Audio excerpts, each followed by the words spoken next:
Testing. You know what time it is.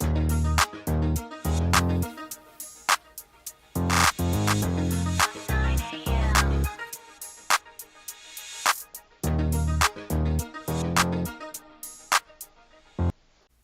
What is up? My name is Mason, aka the Bird God, and I am welcome to another episode of the What is Life podcast. We're in the thick of it now. I think this is episode 11, so getting close to the end here. When I think about the way I started, man, so timid, hesitant, and what I've cultivated myself to be in terms of what this podcast is and what I've been able to accomplish with it is it's a good feeling. So shout out to you for listening, for giving it a chance. I appreciate it. Remember, whatever platform I guess I'll jump right into this episode. Last episode I mentioned Einstein, and I actually butchered some of his statements. So I'll make up for it here by starting with the quote by Albert Einstein, and that quote is, "The only thing that interferes with my learning is my education." And the reason I picked that quote is it's a testament to what I've been speaking to throughout this season about how there's intellect and then there's this natural wisdom that is over by the side that doesn't really get measured, right? So that quote, and I know I've given my definition of intellect to help understand what I mean when I say like natural wisdom and those kind of things, right? But I'm going to give an analogy here, an example, to help further explain what I mean when I say outside of intellect, right? Because it's supernatural stuff. Let's say, that there's science, right? Which, if we think about science, and we know that science is something that was created within existence, right? When existence happened, which it's always been forever, science was created after that, right? So with that example, you know that it's separate, right? These are separate things. So science is not existence. It's something that happened within existence, right? So now looking at those things separately, we have science and we have existence, right? Science happened within existence, along with everything else here, Earth, the government, countries, us, we happen within existence. But follow me here. We have science, and then we have these systems that has been created within this world that we live in. Let's say Earth, right? And science does studies, runs trials, experiments on different things to understand Earth in this reality that we live in, right?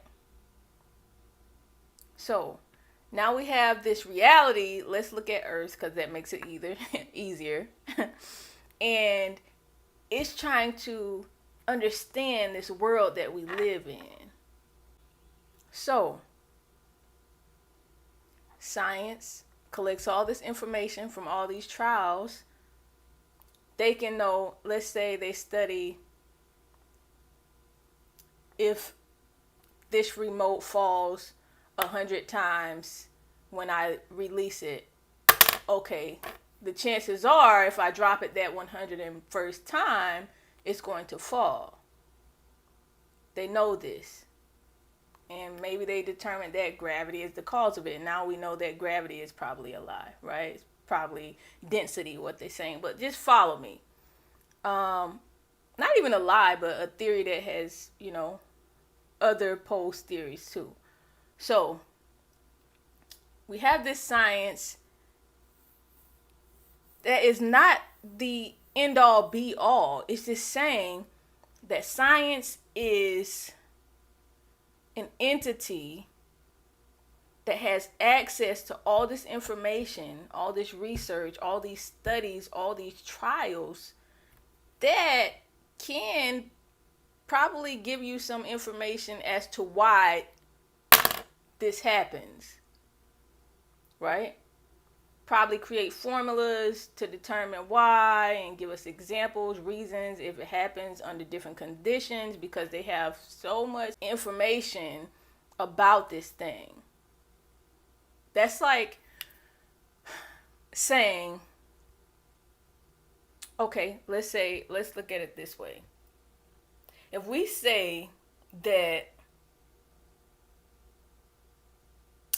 you have a spouse, and every time you tell your spouse when they're at work, hey, I'm not cooking today, they bring food home. You know that, okay, every time I tell my spouse that I'm not cooking today, my spouse brings home food.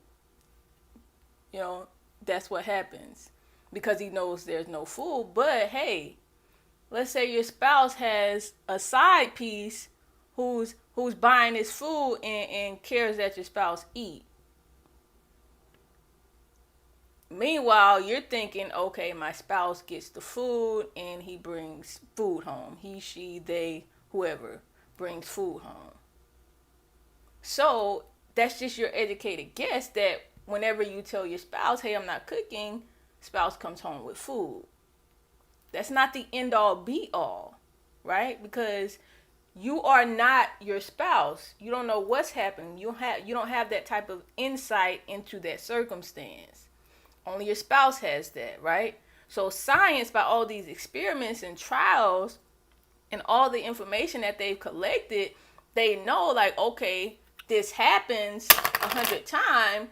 Chances are that 101st time it's going to happen again. But let's look at it this way. Let's say the 101st time you tell your spouse I'm not cooking, he doesn't bring food this time. You're like, oh, okay, that's weird, right? So then you now know if it always happens, the chances that it doesn't happen is unlikely. And if it happens outside of the way that you project it to happen, that there's something that caused it to happen. So now your spouse knows, okay, side piece is mad today. I don't get food. But you're thinking, you're trying to figure out, okay, this is an anomaly. This is weird. What happened now? So that's what science is too. Science is not the end all be all. And we've sort of been conditioned to believe that, okay, science is the knowledge base. And for a lot of things, it is a reliable source, right? But the point I'm making here is that it is not the end all be all, because it's hard to see outside of that if you're thinking, especially when you always have to cite a source and you want to do peer reviews. There's a lot of things within the supernatural that cannot be explained, that science hasn't even understood yet, right? So that's the point I want to make with that.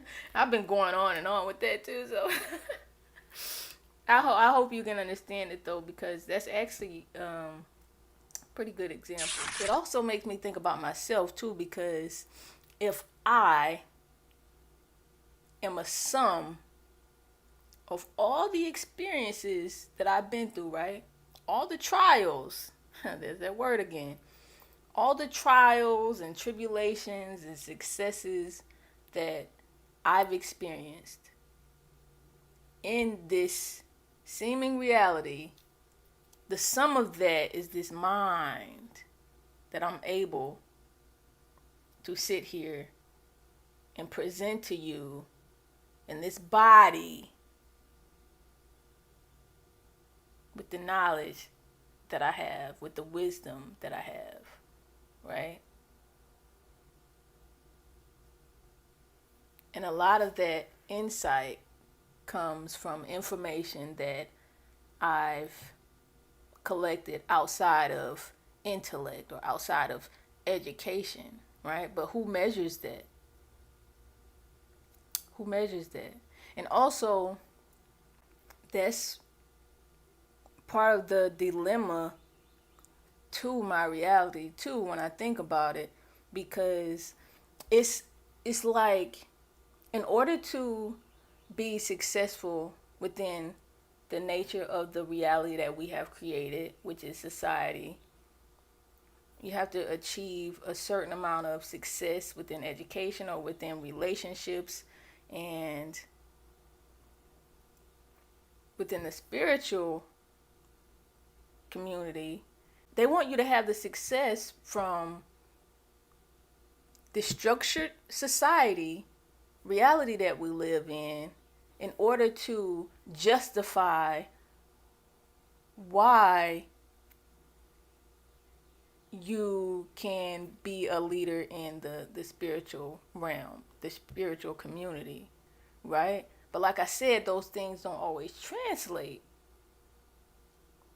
So right now, just for an example, it's possible for someone to have a spiritual experience, spiritual awakening, and have a knowledge base or access to more information than someone who is in the spiritual community. Because what I've noticed, or throughout my journey, I've noticed that a lot of those people who have those successes within this reality of society structure and education, they are in positions of leadership within the spiritual community.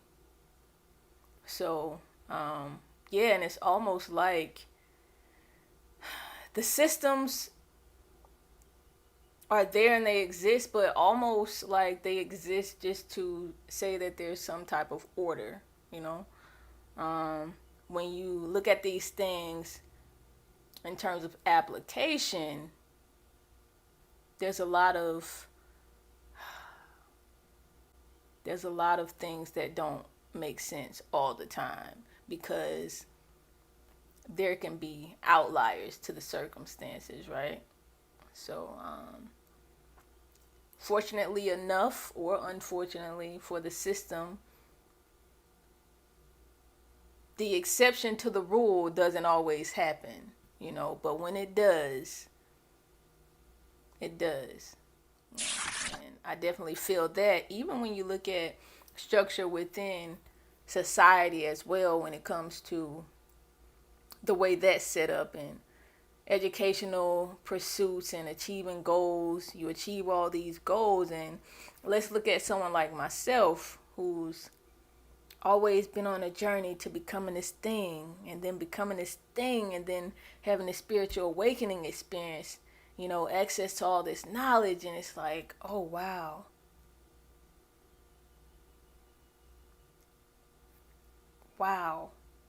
to continue following the structure that has been laid out, or the blueprint of society, is so unrealistic.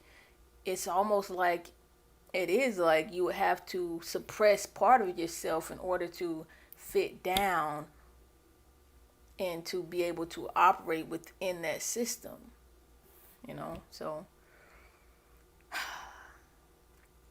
you've outgrown the system.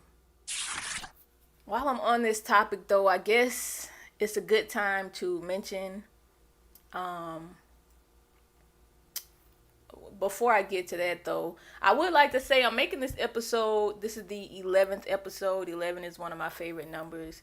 And I'm just making this episode the third installment of the I Am episodes, just to finish it off. There's some things that I'm revisiting from that episode. So before I move away from that concept, I'll finish this up with the trilogy, and then I'll move along to a different concept.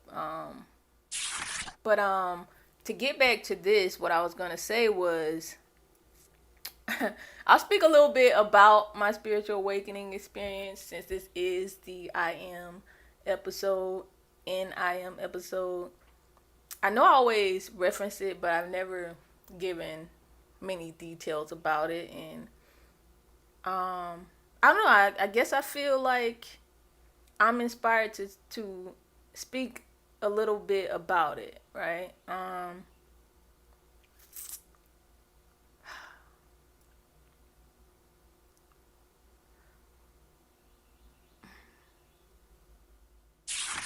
Before I speak about that, actually, I don't know. Let me just address something because a lot of people ask the question, not even offensively, just out of curiosity, why be a minister if you're still on this journey?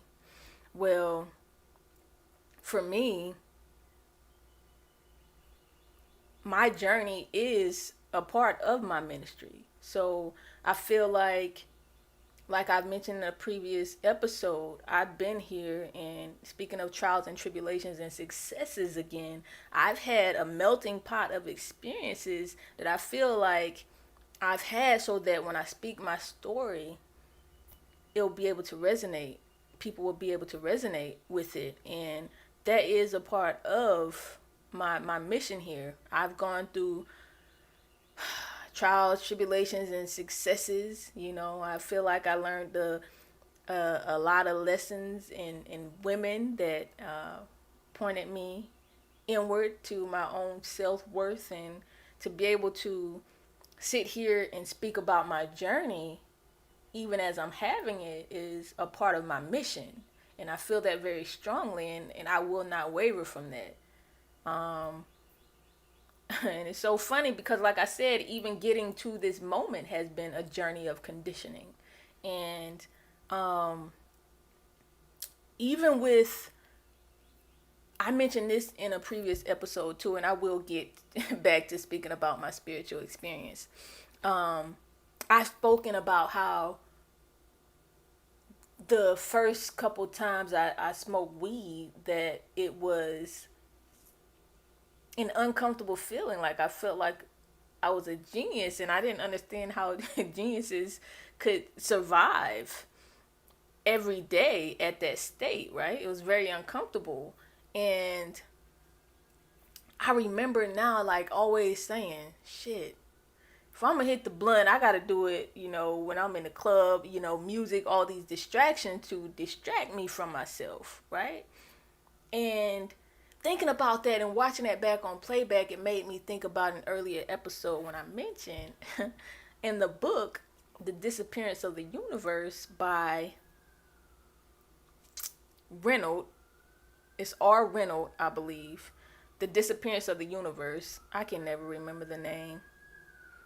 But I mentioned in the book, it said that there's only 20 spiritual geniuses in the world. And it got me to thinking. I just said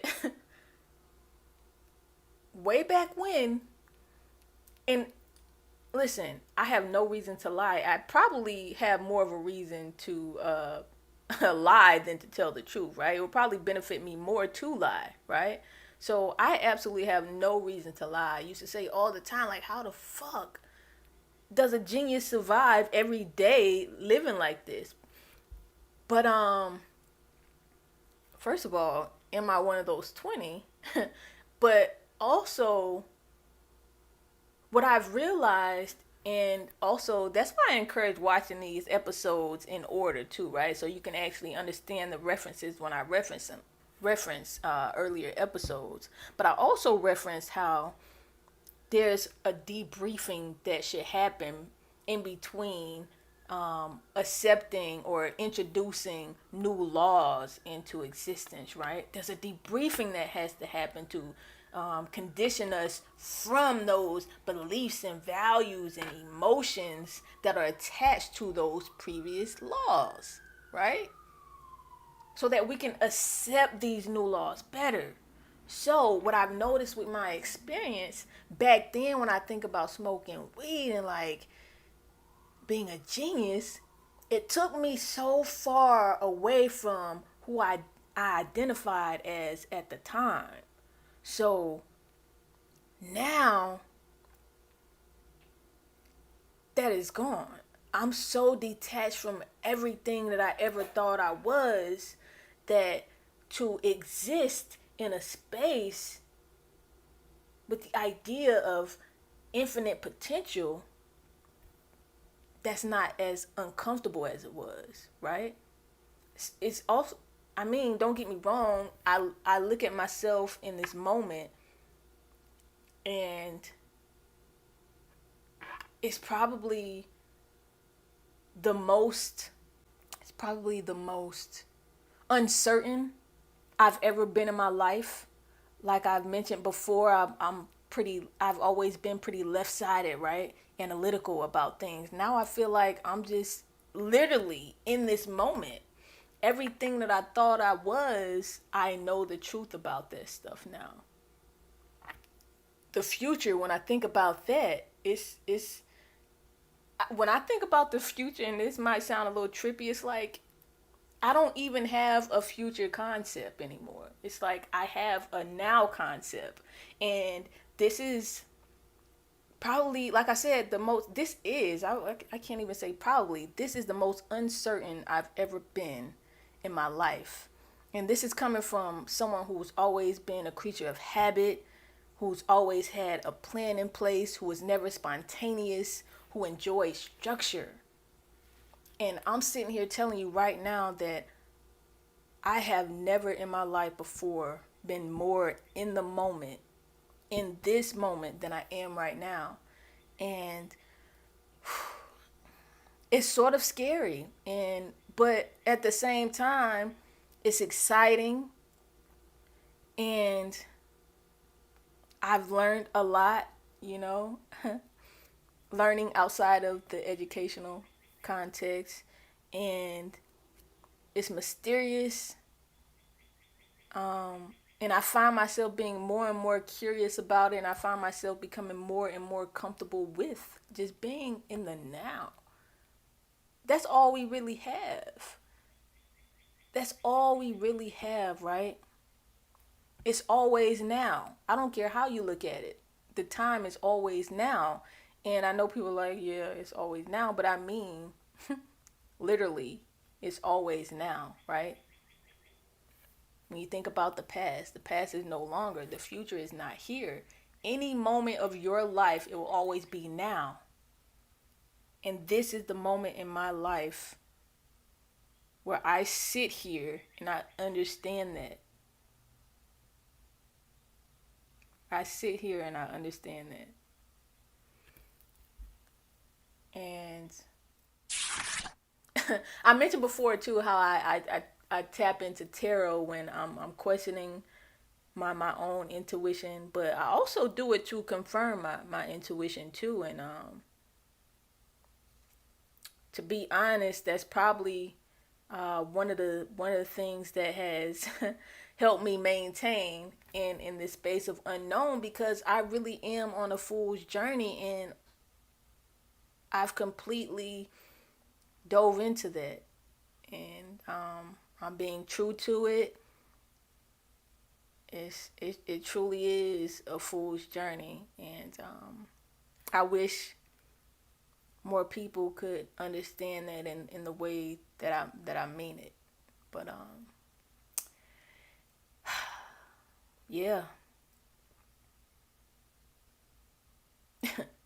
it almost feels like being in limbo, you know, except I know exactly what I'm going to do. Even in not knowing what I'm going to do, I know exactly. You think of limbo being, oh, I don't know which way to go. I don't know which way, not that type of limbo, but the limbo that I'm in is being right here, right now, in this moment, and knowing exactly that I'm choosing infinite potential, and that I've let go of all these expectations or plans or ideas or everything that I thought that I've been. And I'm looking forward to whatever this unknown reality is that will be. I'm just being. And for the first time in my life, I'm just being. And it's wild because I don't even feel like I have a future concept. I just feel like now is something that is just an extended time period in life. Like, when I'm in the now, I just feel like this is a persistent state of now. I don't feel like, oh, what will I be? I'm just being, you know. Um, yeah, but to get back to my spiritual awakening experience, just to give a little insight on that. Um, First of all,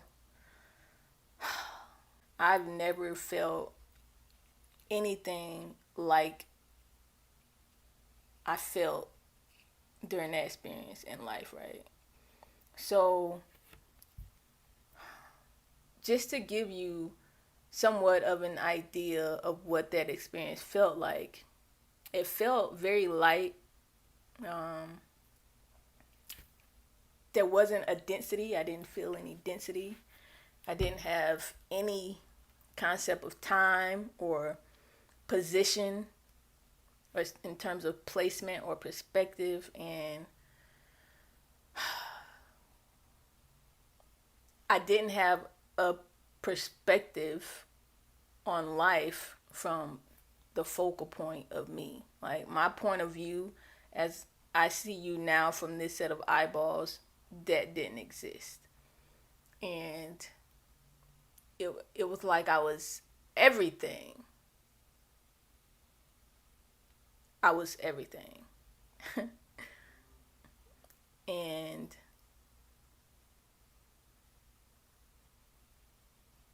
um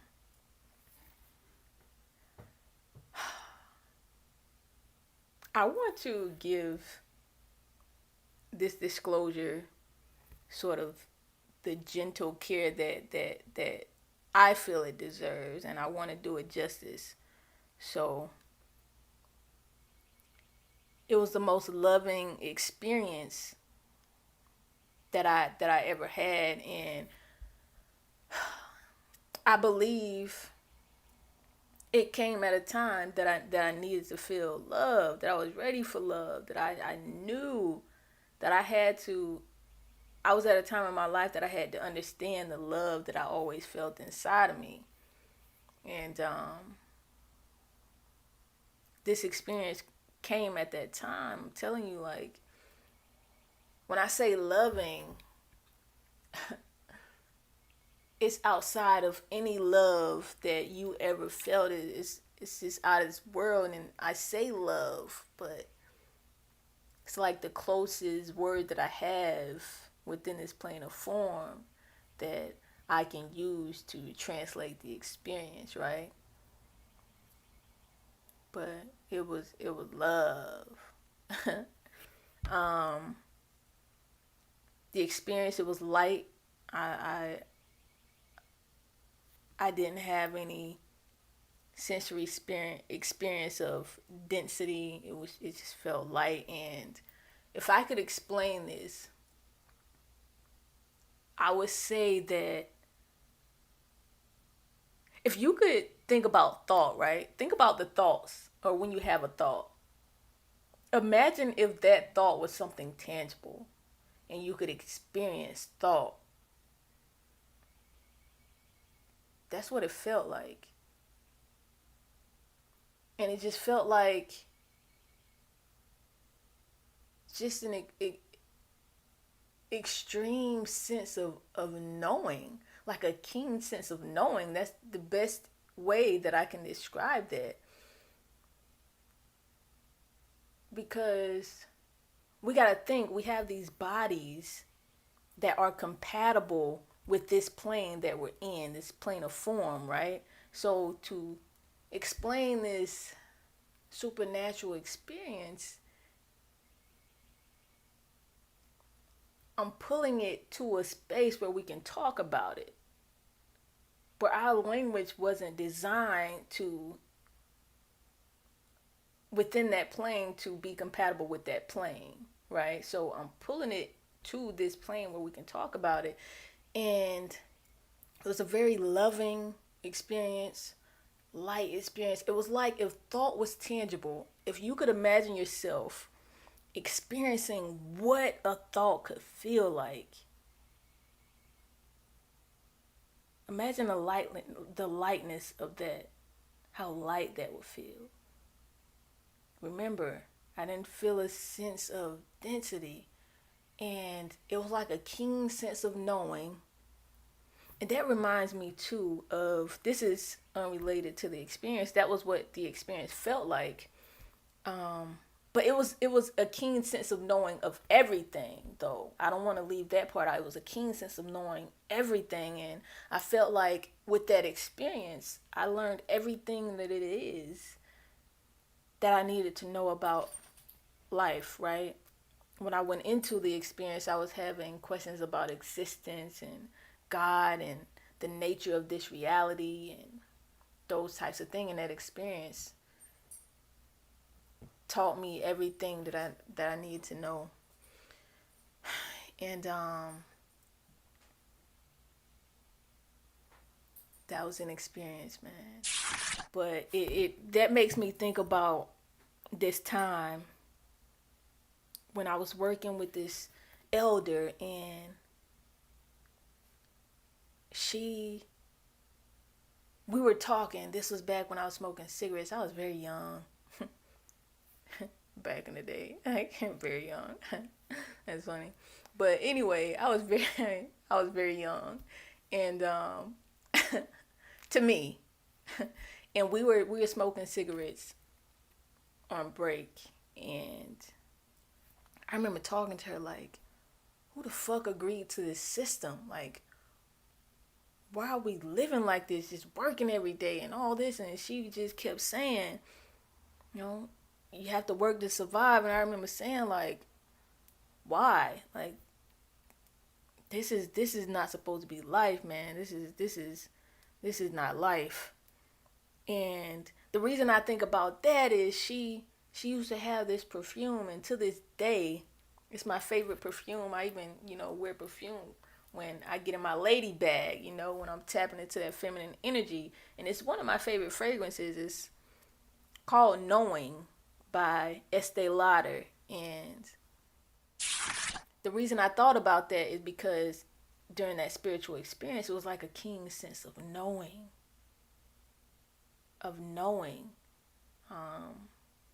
Because there wasn't a visual, like there was visuals, but not visual in the way that we perceive it in this plane here. There was communication, but not in the form of verbal communication. It was just like a keen sense of knowing. Like, if your best friend walk in at work and you work together and you didn't know they worked that day, and you look at each other like, yeah, you already know, like, it's lit, it's up, that's what it was. It was like a keen sense of knowing, like, yeah, I already know. And you got to remember too, I said it was like I was everything. So this might sound a little weird, but I was asking the questions, I was answering the questions, I was presenting these visuals, I was everything. So I was everything. And yeah. But that experience really added to my experience here in ways that I can't even express, man. It put a lot of shit into perspective for me. And I feel like from that moment is what confirmed for me that I'm so much more than I am right here. This is just a component to a much larger essence. So, and part of the reason I feel like I was able to get myself to a place where I could have that experience is I just feel like I was following my moral compass, right? That right-sidedness, the Holy Spirit and God. But even though I didn't have the awareness at the time, and because this is all hindsight, I was being true to myself. Like I said, I had already surrendered to the universe, which I meant God. It had that meaning and that feeling for me.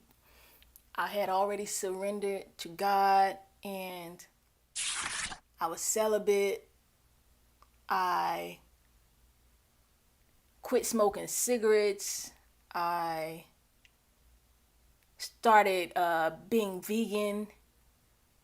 And I was just I was working out daily, and I was just doing stuff that felt true to me. And at the time that I was doing these things, and they were gradual too, I didn't just all of a sudden wake up and quit meat and quit cigarettes and started working out. It was a gradual thing, but it felt so natural. I just started listening to my instincts, right? Listening to me.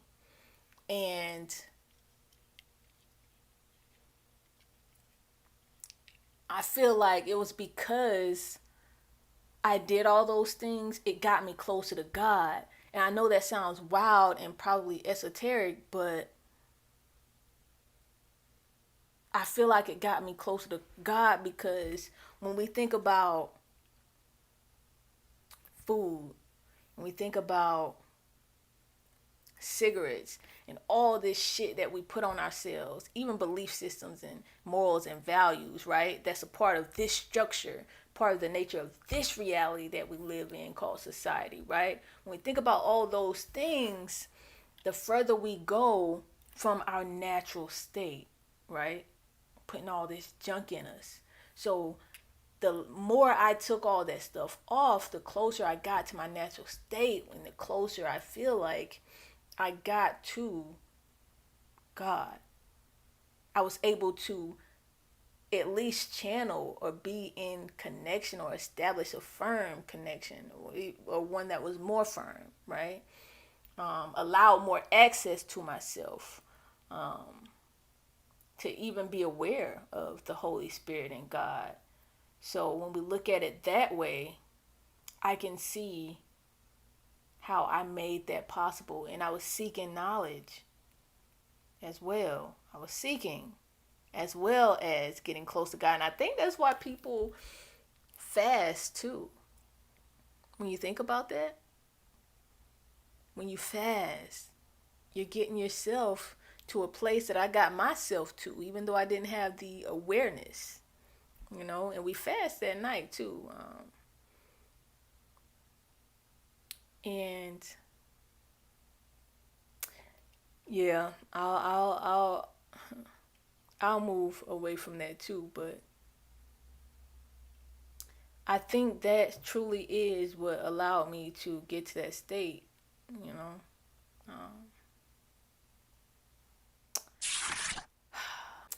Also, when I think about this journey that I have in life and like what I know now with my knowledge bank, I feel like if we think of life, if I was to give you an example of what I think life to be, it's sort of like a tethered ball pole. You remember those poles that had the ball attached to them? It was like a big pole, like a nightlight pole with the string and like a red bouncy ball attached to it at the end, and you pull this ball, right?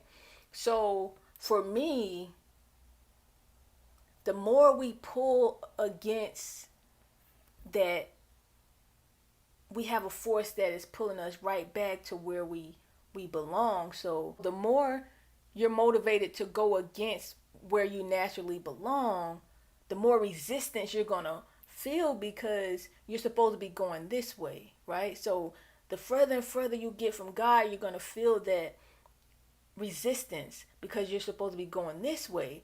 But if you're in alignment, calibrated to who you are, and you're following that moral compass with the help of the Holy Spirit connected to God, there's no friction because you're in alignment, right?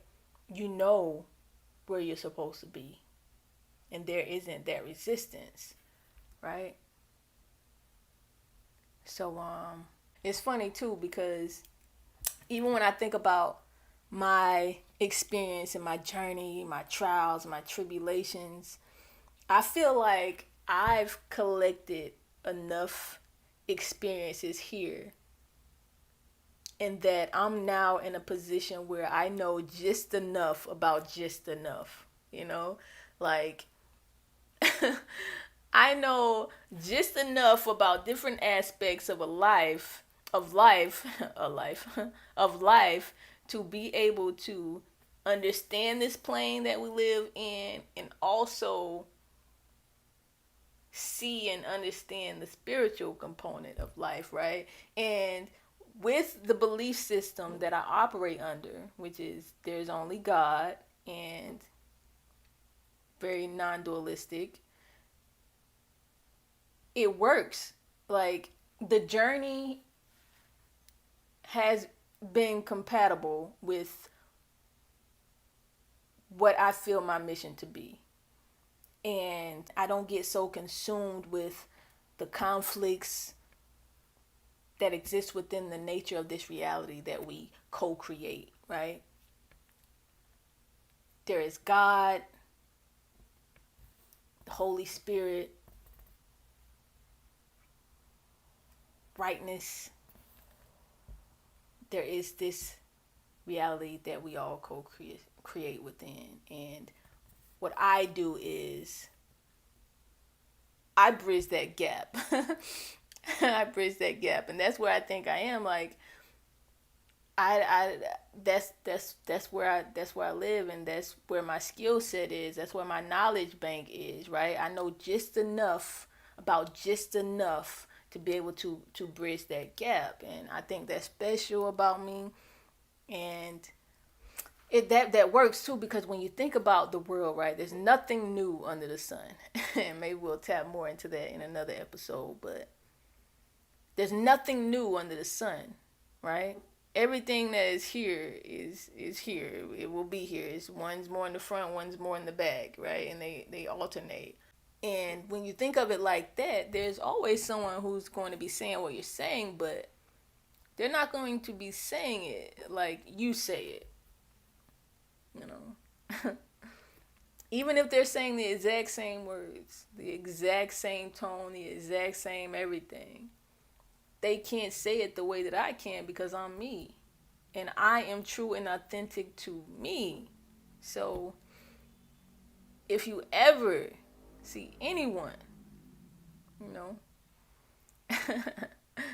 I'm joking. I was in my ego bag. But yeah, that's important though. There's nothing new under the sun. So if you feel a calling and you feel a purpose and you feel called to do something, don't worry about if it's already being done. It'll probably still be done, even when you start doing it, you know. But who's doing it like you? Who's doing it like you? Let's talk a little bit more about life and systems and how we exist, right? People always think of the world, then they think of like Earth, right? And then they think of different countries, then government, and then families, right? But we're also a system too, right? Earth, countries, families, and us. We all have these different systems that we operate under, right? Of operating agreements. Let's just say it that way, right? We all have these operation of agreement. In Earth, that's why we have the United Nations and those types of things, right? To maintain order on Earth. Let's just say that. But anyway, So we have operating agreements, right? Within the country, we have government, right? To present this outline of which how we operate as a nation, right? There's government, there's legislation, there's executive, there's judicial, right?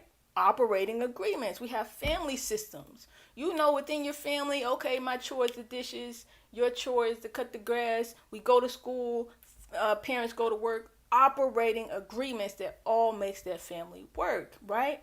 So when we look at ourselves, we don't always think of ourselves as a system, right? But you have conditions that you operate under, right? If you're going to be in a relationship, there's things that you're going to accept, there's things that you're not going to accept, right? If you go get a job, there's a pay requirement that you're anticipating, right? You have a limit to how much you'll take. Well, probably how little you'll take, right? You want to look at the benefits. You want to know the hour requirements. You want to know what the benefits, health benefits are. There's things you want to know about this job, right? You have belief systems. You have values. You have all these things, emotions, a past that has conditioned you to have this fundamental foundation for how you show up in the world right now in this present moment, right? You are a system. So the magic, if you do not want to be in your current situation within this now, if you look up and think, shit, this isn't going the way I wanted to. This job isn't paying me what it should. I'm dealing with this circumstance that I don't like. There's a deprogramming that needs to take place, right? You need to look at your operating agreements, right? Your belief systems that dictate those agreements, right? What do I believe? What do I value? Why do I value this stuff, right?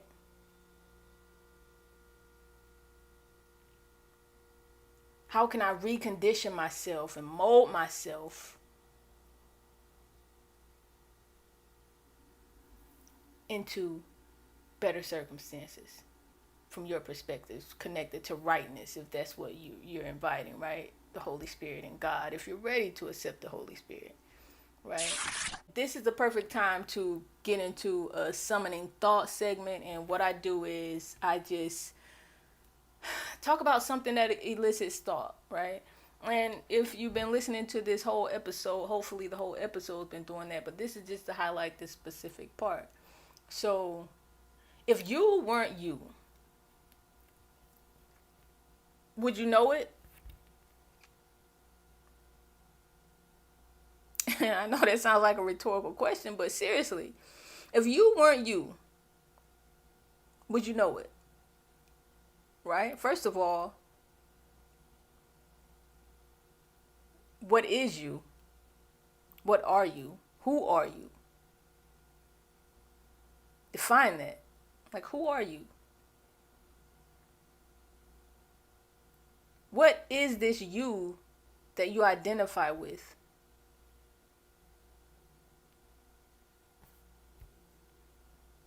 What are you? And if you weren't you, would you know it? Whatever you define you to be, if you weren't that, how would you know?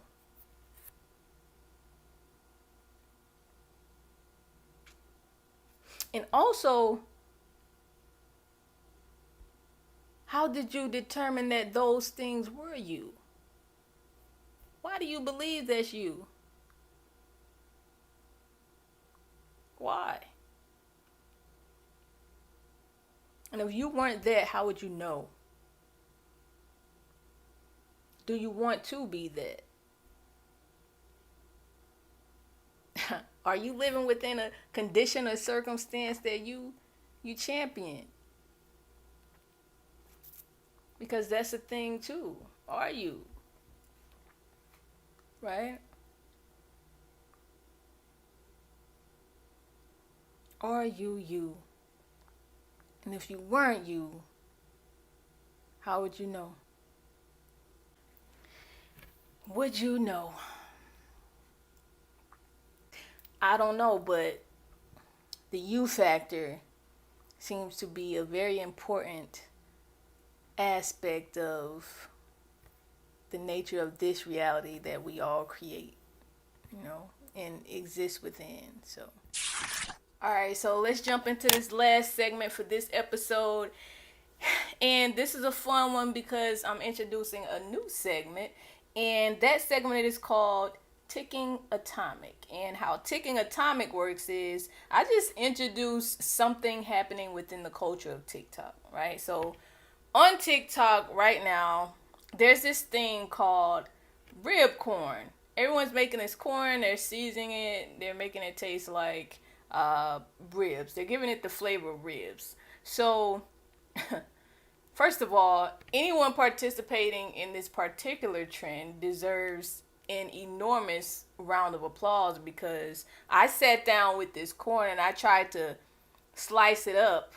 Like here you can see I have these, but they slice it the long way to give it that rib structure, and I got the knife and I tried slicing it that way, and yeah.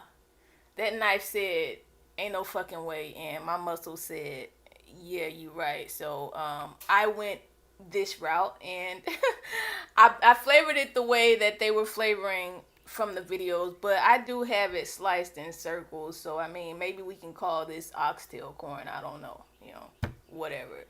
But I went to the store and I actually got this corn, and maybe this been a thing, I don't know, but this is actually bi-corn, and I don't know what that means, but from a member of the LGBTQ community, they sold me on it, or sold this to me. I don't know how it goes at this point, but it is Pride Month, so maybe that's a part of the thing. I don't know.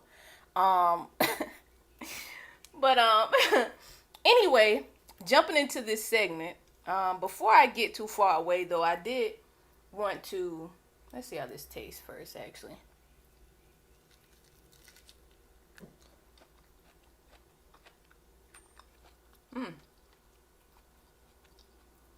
Not too bad.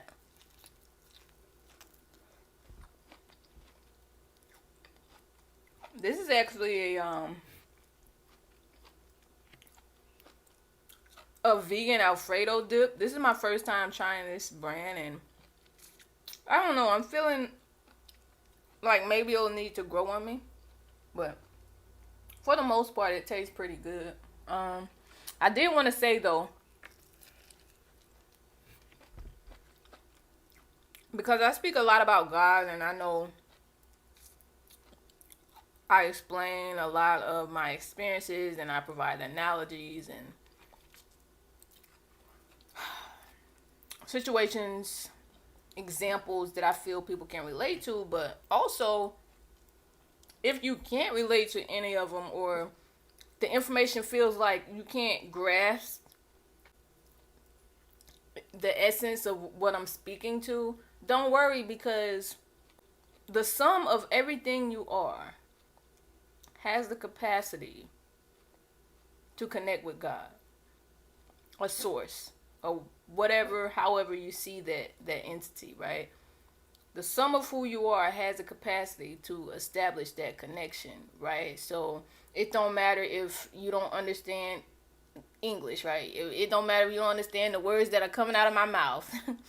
God will reach you, in whatever background you come from, education, age, sex, religion, belief system, cultures, nation, whatever. God will reach you. So don't worry if you can't understand, right? The other thing is,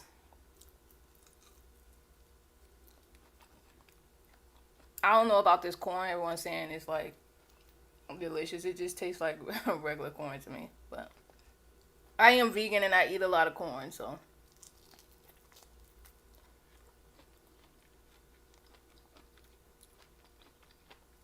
How can I start this segment here? I guess I can start with Avatar, right? Giving my interpretation of Avatar. So, for me, wait, before any of that even, just let me say that this is also a taste this segment, and that's one of the reasons why I decided to introduce this ticking atomic segment, because they had the rib corn this time, and it was also the perfect opportunity to do another taste this segment. And to be honest, I believe the taste this segment has slowly become my personal favorite. So yeah, let's get into it though. I guess I can start by mentioning the Johnny Depp trial and the YSL trial. People seem to really be entertained. Before I get into it, I just want to call that forgiveness and healing can be accepted by the minds involved on all sides of this thing, right? It's so massive at this point.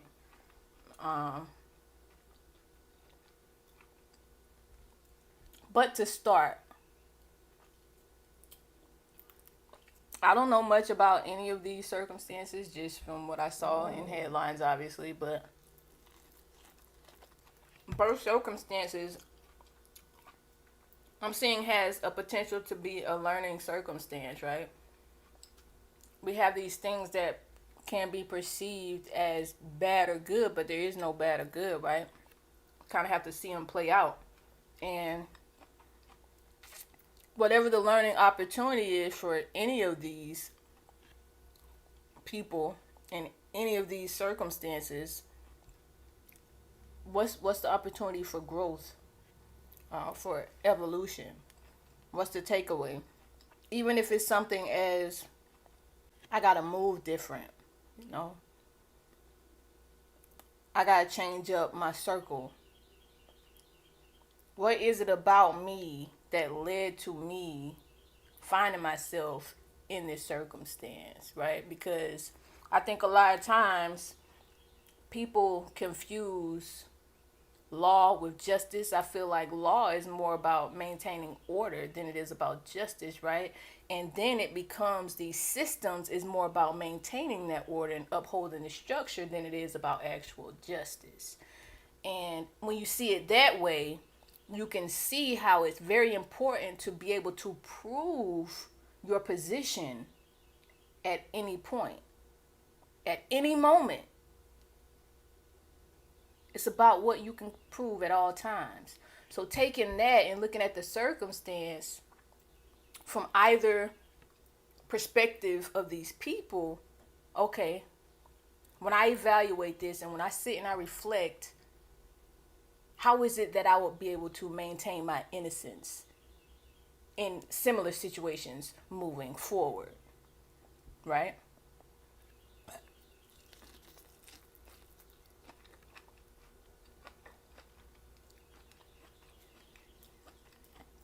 That's the system we live in. And that says, in a way, if you can't prove your innocence in those situations and you don't trust the people around, you don't trust the circumstances, and you can't prove your innocence beyond,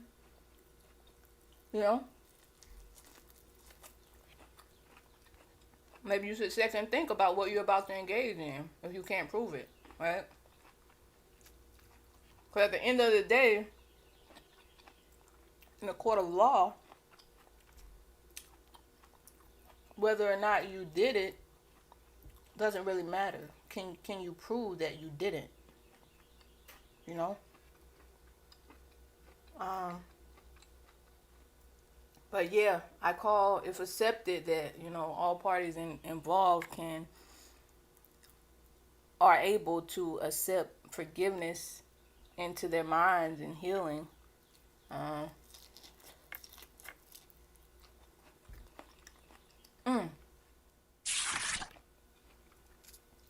I can go back to Avatar.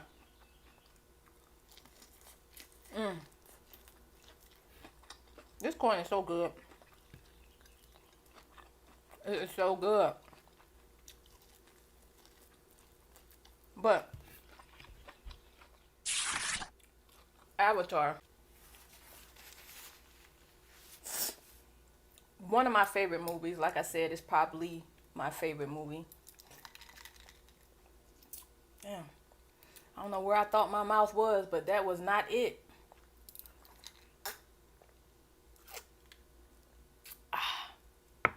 Oh man, it's so good. Let's get into Avatar though. Jack. I won't give away too much of the story, but this is a spoiler, so listen with caution. Jack joins this team of scientists, researchers, studiers of this alternative world, right? And he's able to do so because he has the exact same genetic makeup as his twin brother, his identical twin brother, right? And that was important because in order to fit into the avatar of his twin brother, who happened to pass away before the mission, he had to have the same genetic makeup, right? So also on this mission is a team of militants, and they could pretty much care less about finding a peaceful resolve. They're in this alternate world to obtain this unobtainium, which is very valuable, and that's all they want. They don't care if the natives in that land are very connected there, if they're spiritual, if they're very rooted in their culture and their essence, their divine essence, which seemingly is what the translation is. They just want this valuable material. So Jake, now, having an avatar that he is compatible with, he enters into this alternate reality through this body when he goes to sleep in this machine connected to his mind. He gets into a machine and goes asleep. With machines connected to his mind. Right? So he goes to sleep, his mind. He's able to enter into this alternative reality. And he don't know anything about this world. He never studied it. He never researched it. That was his brother. He's going in on a fool's journey to this alternative world, right? To try to find peace so he can deliver this message and get them to trust him so he can tell them that they need to relocate so that this team, this militant team, can go in and extract this unobtainium, right? So Jack goes in, he lives at the people, becomes one of them, they trust him, he delivers the message. That's not even important because these people, they're so rooted in their culture, they're so connected to who they are.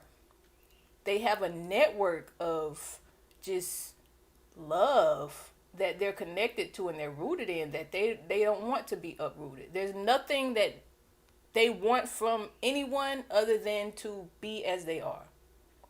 And that's why I said, listening to that synopsis, listening to that summary of the movie, that's why I say it feels like I'm watching myself. And you can see that essence in that movie when you watch it. Also, I don't know if this is true and correct me if I'm wrong, but I think the same person who made that movie made Titanic, and like to be able to make those two phenomenal movies, so different, drastically different, or at least seemingly, right? And to be able to have that type of success and different types of movies in different categories. I can't even say enough about that. That's mind blowing, right? Titanic, again, another one of my favorite movies. I love the Titanic. Um, I don't want to leave anything out here. And like I said, this is going to be the last installment of the I Am episodes from this season. So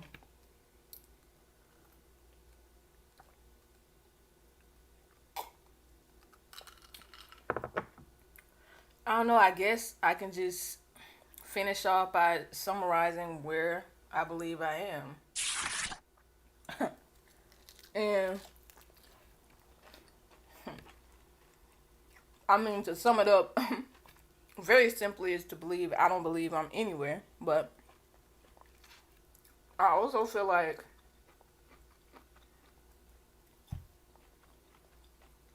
there's a possibility that there's just one being here. You know? Like,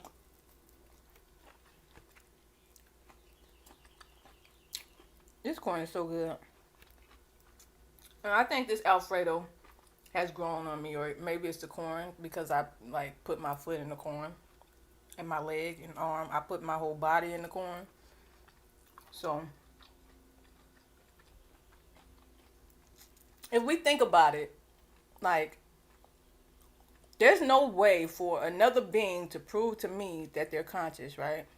And I don't have their perspective in order to confirm that they are not, whether they are or not. So, I don't know. Makes me think about that movie. Also saw this for the first time. I remember seeing it when I was a kid at some point, but never sitting down and watch it all the way through. Kind of like with higher learning. Like, I've seen clips when I was younger, but I sat down and watched this after my awakening, and the movie is oh my gosh, Jim Carrey.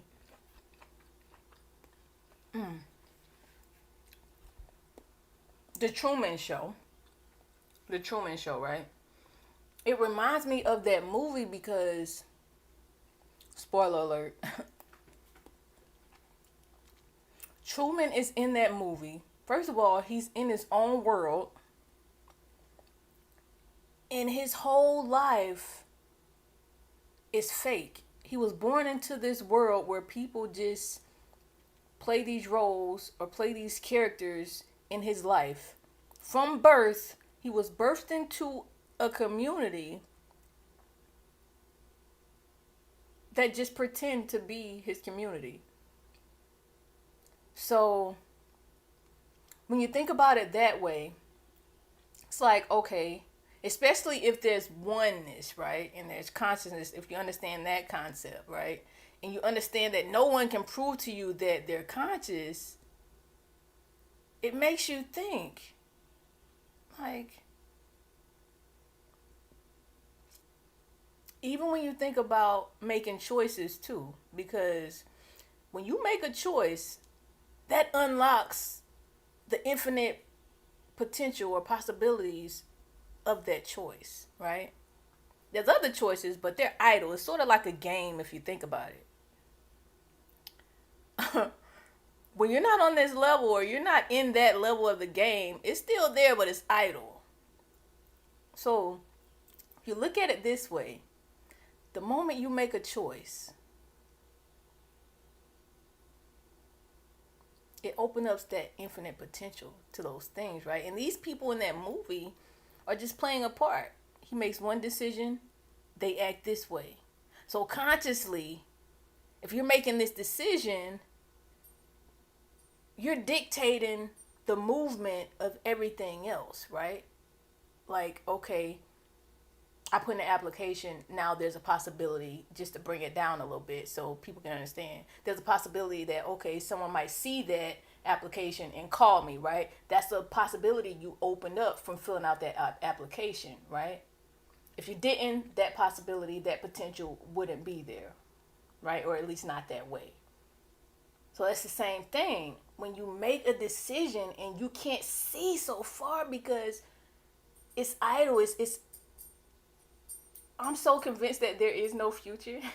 We're just creating this stuff as we go. Every decision we make is opening up different possibilities, right? I don't know if that makes sense, but going back to us being the only ones here, there's no way for us to confirm that or not.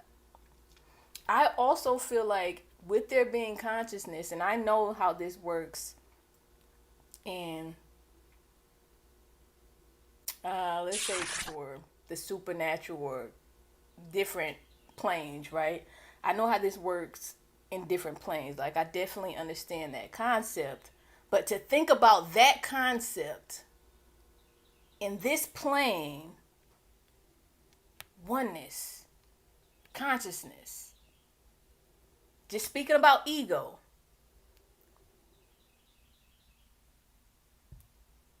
are you me experiencing shit the way that I would had I been through your exact same experiences? And like, I know how that makes sense, like I said, outside of this plane. But here, are you experiencing the feelings that I would feel, the emotions that I would feel, the thoughts that I would feel, the way that I would feel it if I had your body and in your circumstances? Like, are you feeling like me in the way that you feel if I would have been you? That's some trippy shit. Maybe I should get on the weed.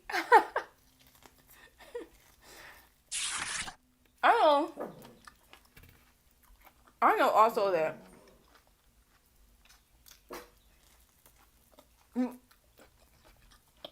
you may not understand that in the way that I mean it, but let's say a walnut cracks, splits open in the middle of the table into 4 pieces. Okay. They're different. They have different sizes, shapes, cracks. But let's say it was conscious. It's still the same walnut, just experiencing their circumstance differently. Just like when people say you can't feel the way I feel. Like, everyone's feelings are different. That's true. But like, I wonder if who I perceive my personality to be and the way I interpret feelings, is that the way that you're interpreting feelings? It's pretty trippy when you think about it. So like when people say, how do I know you're seeing the same color as me? We could all be seeing whatever we're seeing, but however you see this thing, that is red. You know?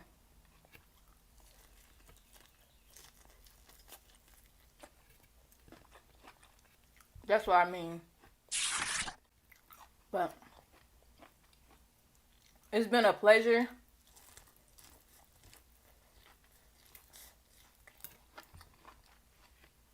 Recording these episodes.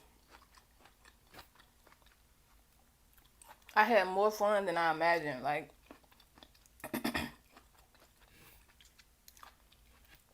I think about how I was before I recorded one episode, and when I was looking for evidence to confirm that I shouldn't start recording,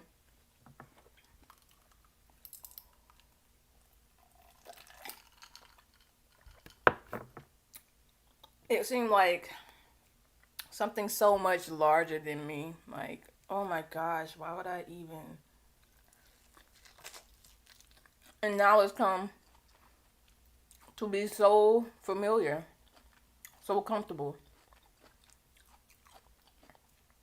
And it is fair for me to say that I couldn't even imagine me not doing them, to be honest. I mean, when this season ends, I've even started thinking about, okay, I'm thinking I'm going to start an off season and release some episodes that way. You know? So I'll also be thinking like, what if I hadn't started?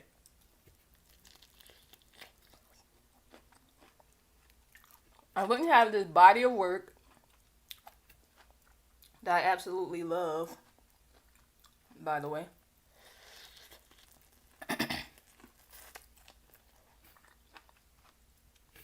And I wouldn't have this taste this segment that I absolutely love. I absolutely love this taste this segment. I could probably do this forever. But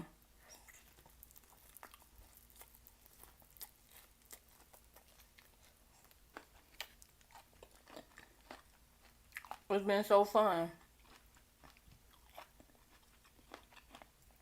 But we have a couple more episodes to go.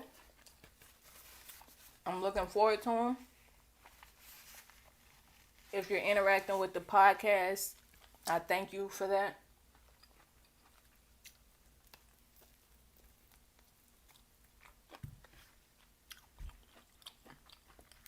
It's been an extreme pleasure. I can't stress how much of a pleasure it's been. It's been so fun.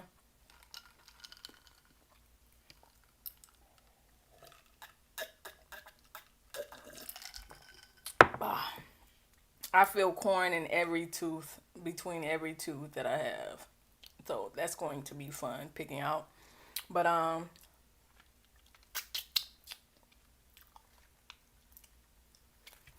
thank you so much for being on this ride with me, taking this journey, being a part of my experience, even though, you know. But this looks like an excellent place to wrap up. And my name is Mason, aka the Bird God, and I am What is Life, really.